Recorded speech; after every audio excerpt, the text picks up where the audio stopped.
লখাইতে পৌঁছে দে। পিতা গো, ও পিতা, লখাই বলতে পারো পিতা? কি কথা বল? আমাদের এই বিয়ে বাড়িতে বেদনা রয়েছে না ইয়ে গো। তুমি কেন পিতা আমাকে কেউ পরিবেশে সাজাই না কেন? তুমি বলো পিতা, বলো। লখাই আজ আমার কারো প্রতি ভরসা হয় না পিতা গো, তাই তো আমি মনে মনে মনস্থির করে ফেলেছি আমি স্বয়ং তাকে বলে সাজে সজ্জিত করবো আর বড় বেশি হয়ে যাবো ও উচ্চারণের ছন্দ তলায়। ঠিক বলেছো পিতা। বলো পিতা গো। বল যখন তুমি পরিবেশে সাজাবে পিতা আমাকে, তুমি বিলম্ব নয় পিতা, বিলম্ব নয়। তাড়াতাড়ি আমাকে পরিবেশে সাজাও, আমরা যে বিয়ে করতে যাবো সেই জানি না বলো। চেয়ে দেয় কি খোকা চেয়ে দেয় বলরে বাসি কিভাবে সুন্দরী করে নির্মাণী করেছে এই বড়মাল্য খালি আইনে লখাই আই আমি নিজ হস্তেই বড়মাল্যকে জলে পরিবার করে পরিধান করিয়ে দাও পিতা। ওরে সুন্দর মালা পরে লখাই ভক্তি বাণী আর দুলাল রে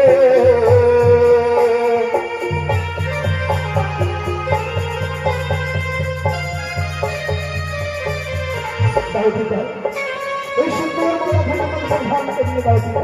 ও কিশন রে লখাই জানি নগরে রে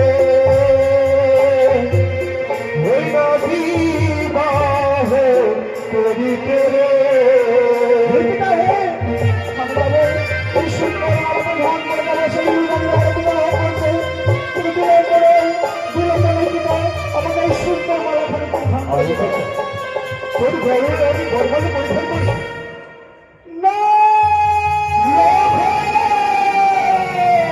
না পিতা, আমি যে এই মালা পরিধান করতে পারবো না পিতা। তুমি কেন পারবি না এই মালার মধ্যে আমি বারবার স্বর্গের চিহ্ন দেখতে পাই। সর্প বড় হুঁশিয়ার কাম আমি বিরাজ করতে আসি। ওই সর্প লখাই না বলি সুন্দর মালা না পরালে পিতা,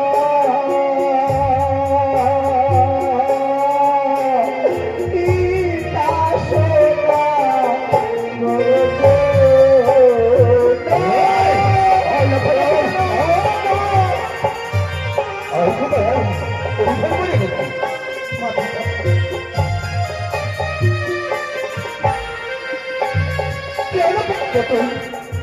ওই না মালার ওপরে সর্প মিলমিলে করে। হেবিনাথে সর্প, ওই না সর্প দেখিয়া ভয় লাগে প্রাণ মোর কান্দি। আমাদের মালা পরিধান করতে পারবো না পিতা। দোহাই পিতা, দোহাই, তুমি এই মালা পরিধান আমাকে করাইও না। কি কথা এই বড়মাল্য যখন তুই পরিধান করবি না আমি তোকে পরিয়ে দেবো না লেখক। তবে চেয়ে দেয় কি খোকা চেয়ে দেয় বলিনি বাসি কি সুন্দর করে নির্মাণী করেছে এই সোনার নকলি খানি হয় লখাই আমি ঠিক আছে তোকে পরিধান করে দেবো। তুমি পরিধান করে দাও। ওরে সুন্দর হলো পরে লখাই হকি বলি আর দুলাল রে এসে পিতা, এসে এই মুকুটখানি পরিধান করে দাও পিতা। মুকুটখানি পরিধান করিয়ে দাও। আমি তোকে পরিধান করিয়ে দিই। না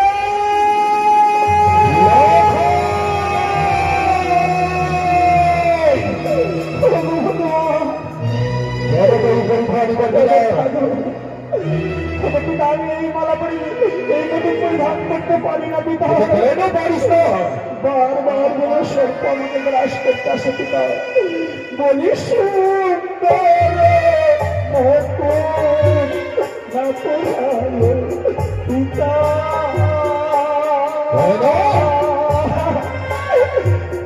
পিতা সোনা মোর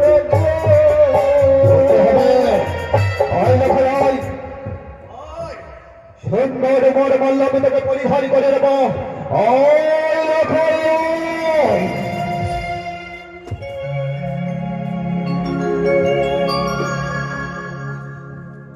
ওই সমস্ত চম্পকনগরবাসী, আপনারা সকলে সাক্ষ্য করে দিন, সকলে অনুভূত দিন, আমার একমাত্র সন্তান ঘরে সাথে সজ্জিত হয়েছে লক্ষ্যটি। এবার আমি তোকে ঘরে সাথে সজ্জিত করছি। যখন তুমি আমাকে বর্ষে সাজিয়েছো পিতা, তবে বিলম্ব কেন পিতা? তার গাড়ি ছবি ছিল, তার গাড়ি ছবি ছিল সেই উদানের পথে আমি তো ভুল করতে চাই পিতা। লক্ষ্যটি বলো, তার পূর্বেই তোকে তোকে কর্তব্য নিভাতে হবে। এমন কি কর্তব্য পিতা? ভুলে গেলি খোকা, যেই মা তোকে 10 মাস 10 দিন গর্ভে ধারণ করেছে, সেই মায়ের কথা তুই ভুলে গেলি। পিতা, পিতা গো, আমার তো মনে ছিল না, তুমি মনে করিয়েছো পিতা। যে মা আমাকে 10 মাস 10 দিন গর্ভে ধারণ করেছে, ধারণ করেছে, সেই মায়ের আশীর্বাদ ছেড়ে কি করে যেতে পারি সেও জানি না বলে। পিতা গো, তবে আশীর্বাদ করে পিতা, মা আমার জন্য হাসি মুখে বিদায়, মায়ের কাছ থেকে যেন আমি হাসি মুখে বিদায় নিতে আসতে পারি তোমার। চলো খাই যাও, অরে বিলম্ব নেই, মহারানী সর্বকে প্রণাম জানি, অতি শীঘ্র ছুটে যাও, আমার নিকটে।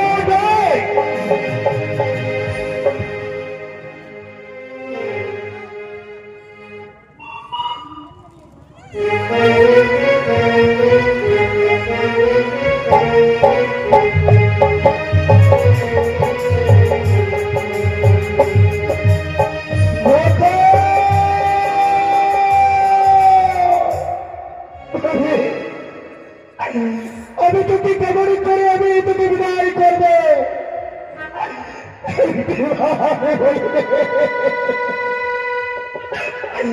পারবো না রে, পারবো না।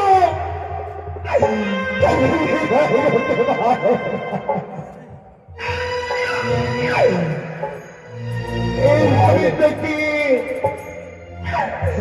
এক এক করে ছয় পুত্রকে সচ্ছল ভাবে আমি পাঠিয়েছিলাম।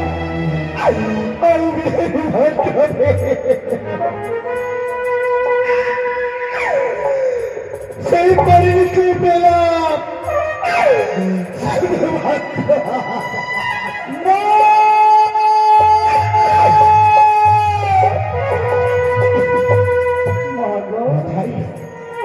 এসেছিস মা, কেন এসেছিস তুই আমার কাছে? মা জানো না, জানো চলে যাও আমার কাছ থেকে।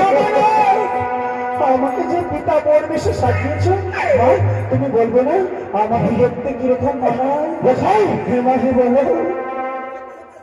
ওর পিতা তোকে বর সাজিয়ে করেছে, বর সাজিয়েছে। খুলে ফেল, খুলে ফেল তোমার মস্তকের মতো, খুলে ফেল তোমার মালা। চাইলে না আমি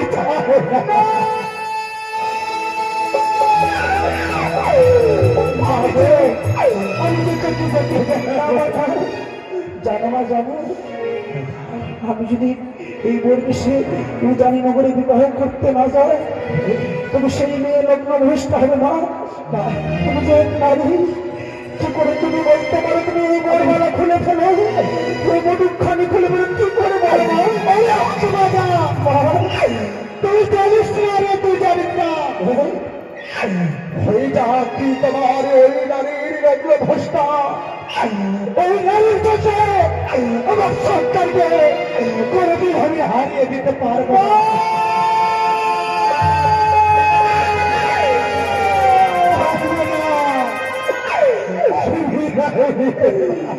বিদায় দিয়ে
ও জননী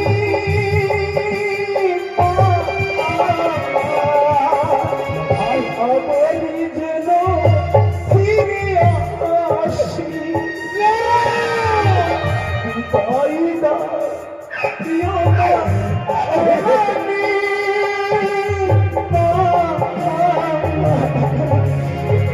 আবার যেন ফিরে আসি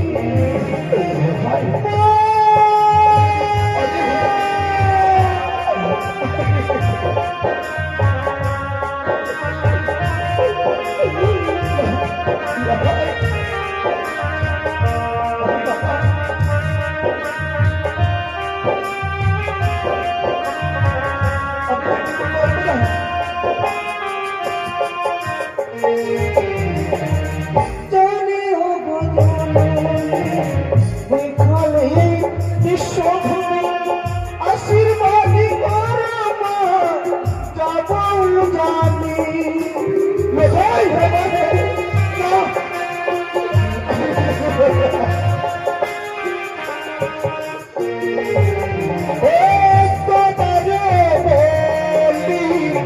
আজ কি আমি তোকে যেতে তাই দেব না বাবা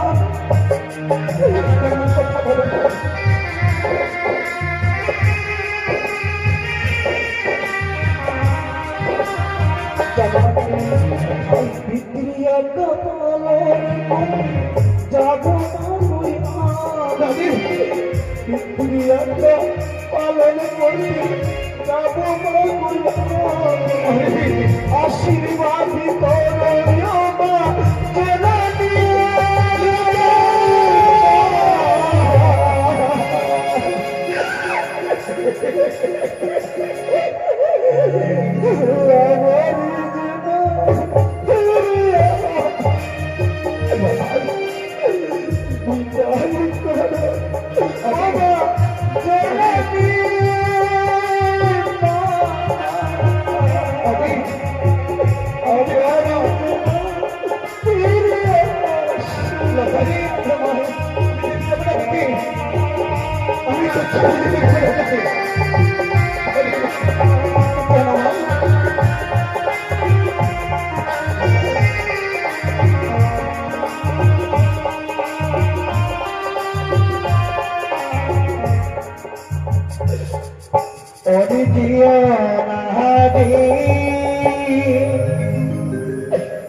অরে ও জানিল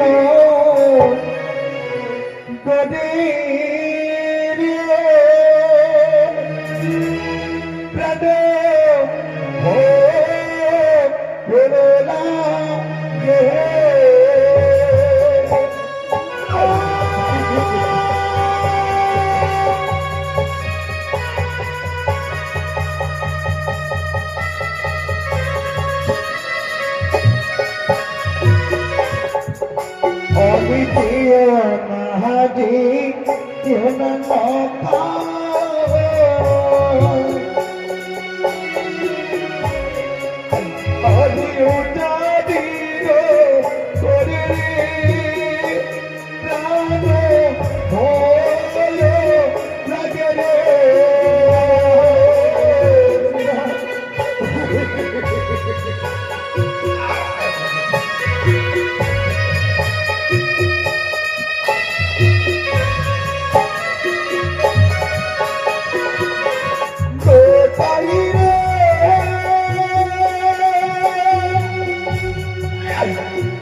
আমি দশটি নাই রে পাঁচটি নাই রে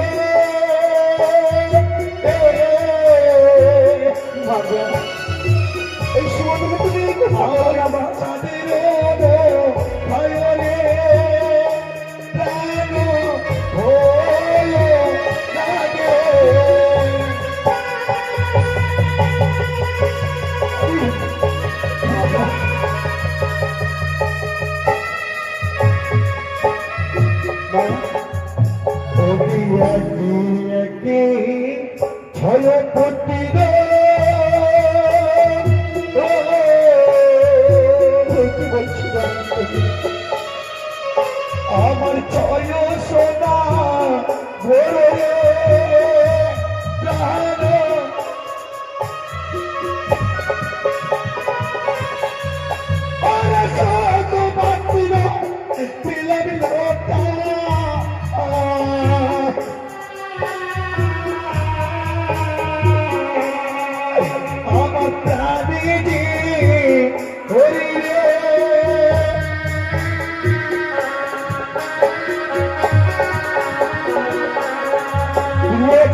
অরুণতা সাদা ফুলে তোমার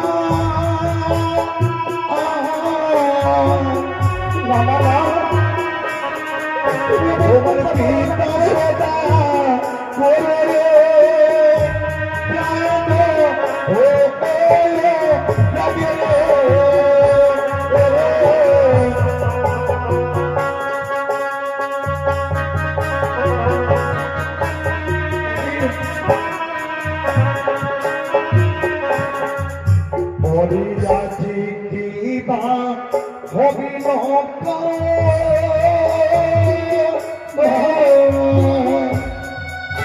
করে আমার অন্তরে তোরে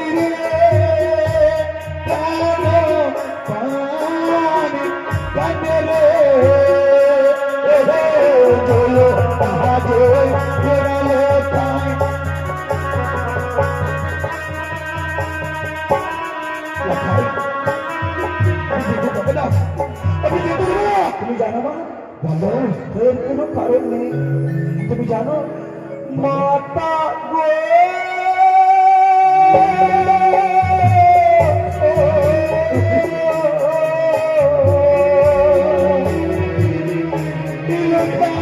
বারে আসপা তল হইতে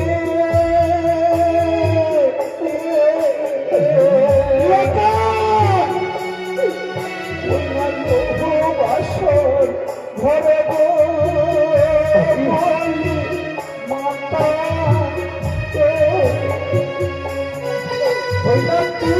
লিখা ও মাতা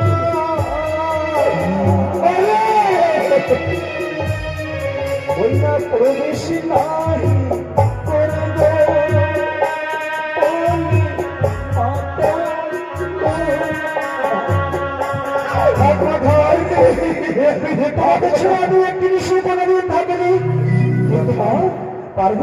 পারবে তোমার চলে যাই দিতে মা অবশ্যই পারবে লেখায় এই গর্ভধারী বা 10 মাস 10 দিন এই গর্ভে রেখেছে ওই লুকিয়ে আজকে কেন পারবে না তোকে আমার অন্তরে তোকে লুকিয়ে আই বাবা তুই আমার তুই আয় ওহো রে ঈশ্বরে গো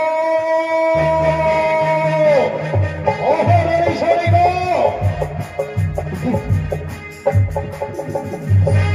তাদের থেকে রাহুল গো আশীর্বাদী করি শরীর পৃথিবীর সমস্ত মঙ্গল ধরো আমার মস্তকে পরিশোধ হোক মহারানী শরীর বড় প্রিয়তম আজকে তুমি আমাকে কেন ডাকি দিয়েছ তো এমন কি হয়েছে তুমি আমাকে ডাকি দিয়েছ আমি জানতে চাই আমি শুনতে চাই চম্পকনগরের শেষ প্রদীপ লক্ষিন্দরী কোথায় আমার কাছে আসেনি লক্ষিন্দর তোমারই কাছে আসেনি না সত্যি বলছি আমি তো তোমাকে বংশোদ্ধারিত করতে বলেছিলাম আমার কাছে তুই আসেনি গো ঈশ্বরে গো ঈশ্বরে গো ভিক্ষে দাও পারলাম না রে পারলাম না থেকে আয় আমি ওই বুকে মরতে আমি আটকে দিতে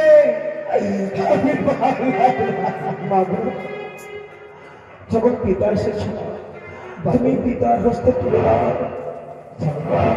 বলো শরীর পারলাম না শুনি গো পারলাম না কি পারলে না তুমি আরে আমার লক্ষ্মীদেরকে আমার বুকে আমি আটকে রাখতে আমি পারলাম না পারতে হবে শরীরটা পারতে হবে আমি তোমার হস্তে অর্পণ করে যাবো এই না স্বামী গো তুমি যাবার পরে একটি কথা বলে একটি কথা করে শরীর সমস্ত কথা বলো আমার জানো বেনি জানো একটি ঋষির জন্যে একটি ঋষির জন্য তোমার এই লোটাই আমার বুকের বাড়িতে তোমার হস্তে তুলে দিলাম শরীর ঋষি বাবা যেতে গেলে বেনি বলো আমার এই লক্ষ্মীদেরকে আমার বুকে ফিরিয়ে দিতে হবে মহারানী শরীর আমি তোমার প্রতিশ্রুতি প্রদান করছি ফলে ফলসাদ বাধা বিপত্তি নেই পদাঘাতে ভঙ্গ করে তোমার নয়নের মানি রফাই সরাতে তোমার স্নেহের মাতৃ অঞ্চলে তুলে নেবে কথা দিল পদ দিলা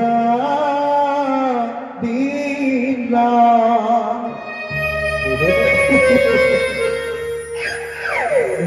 ওই আমার প্রাণে চিরতর গো বিনা বিধান পাবি প্রাণে চিরতর গো অভিযোগ পরিশোধ করি হবে। এইভাবে কাঁদতে হবে। বলছো বলো। আমি দিলাম বিধান পাবি আমার বুকে মনি গো বলো তো। কথা দিল। লোকের কিছু হবে না বলে কথা দিল।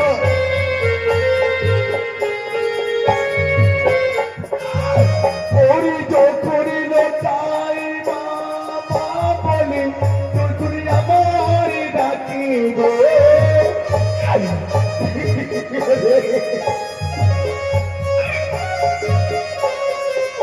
ওরে বাবা গো বিয়াল কাই যদি বিয়া মানি গো আমি রয়েছি সঙ্গে। তোমারও ভাবপূর্ণ করবো আমি। সেই সময় অবসাদে এই তারা দেবে গো এই সেই রকম। সবসময় রকম পথে পথে। ওরে কান্দ না কান্দোনা লোকায় মা বলিয়া কাঁদে না রে